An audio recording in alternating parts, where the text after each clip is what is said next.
अस्सलाम वालेकुम, मेरा नाम डॉक्टर एहसानुल्लाह खटक है। मैं बेसिकली प्लास्टिक, कॉस्मेटिक और हेयर ट्रांसप्लांट सर्जन हूँ। मैं एफिलिएटेड हूँ खैबर गर्ल्स मेडिकल कॉलेज के साथ और हैदराबाद मेडिकल कॉम्प्लेक्स के साथ। वहाँ पे मैं as assistant professor plastic surgery काम कर रहा हूँ। हेयर ट्रांसप्लांट के बारे में आज हम ज़रा डिस्कशन करते हैं। जब क्लाइंट आते हैं वो पूछते हैं कि हमें ट्रांसप्लांट करना है। अच्छा, ट्रांसप्लांट से पहले हमें क्या करना चाहिए? देखिए, being a professional doctor, being a hair transplant surgeon, एक प्लास्टिक सर्जन की हैसियत से मैं अक्सर लोगों को कहता हूँ कि देखें, ट्रांसप्लांट एक बहुत बड़ी सर्जरी है। 8-10 घंटे 12 घंटे की एक सर्जरी है। ये कोई आम प्रोसीजर नहीं है कि आपने जाके इंजेक्शन लगा लिया या कुछ और एक छोटा सा प्रोसीजर कर लिया। ये इस तरह नहीं है। ये एक कंप्लीट सर्जरी है और एक लॉन्ग सर्जरी है। तो उससे पहले हमें कुछ चीज़ें देखनी पड़ती हैं।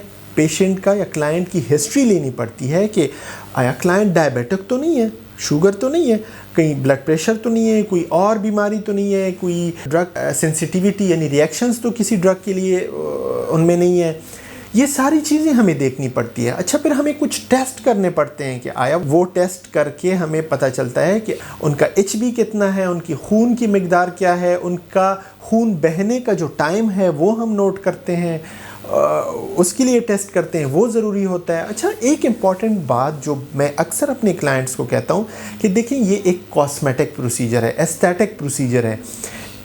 इसमें अपनी लाइफ को आप डेंजर में ना डालें, यानी इतनी डेंजर में ना डालें कि आप सबको छोड़ दें कि मैं हेयर ट्रांसप्लांट कर रहा हूँ और बस खैर है, बाकी कुछ भी हो जाए।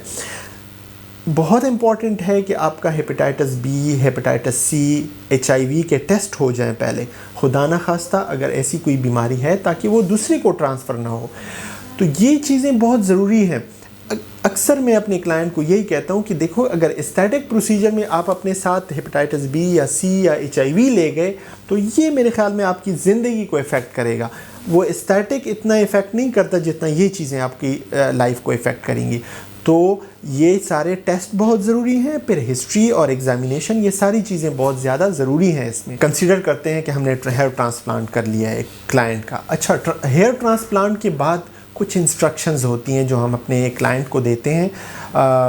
हमने एक पूरा उस पर पेज भी बनाया है, वो भी हर क्लाइंट को मिलता है। लेकिन कुछ बातें हैं जो अक्सर लोग जानना चाहते हैं कि उसके बाद, हेयर ट्रांसप्लांट के बाद हम क्या करें। देखिए, हेयर ट्रांसप्लांट जब सर्जरी हो जाए, डेफिनेटली लंबी सर्जरी होती है। आपको 2 दिन बाद आप 1-2 दिन ज़रा सा आराम करना चाहिए। उसके बाद 2 दिन बाद आप आराम से अपनी ड्यूटी पे जा सकते हैं। जब हम हेयर ट्रांसप्लांट करते हैं तो यहाँ पे जो फ्रंट होता है उसमें तो हम सेलाइन देते हैं, पानी देते हैं, थोड़ा सा वो लोकल एनेस्थीसिया देते हैं। तो वो बाज़ औक़ात अगर आप बहुत ज़्यादा नीचे देखते हैं तो स्वेलिंग हो जाती है, लेकिन वो स्वेलिंग कोई ख़तरनाक नहीं होती, वो बस नॉर्मल ही होती है।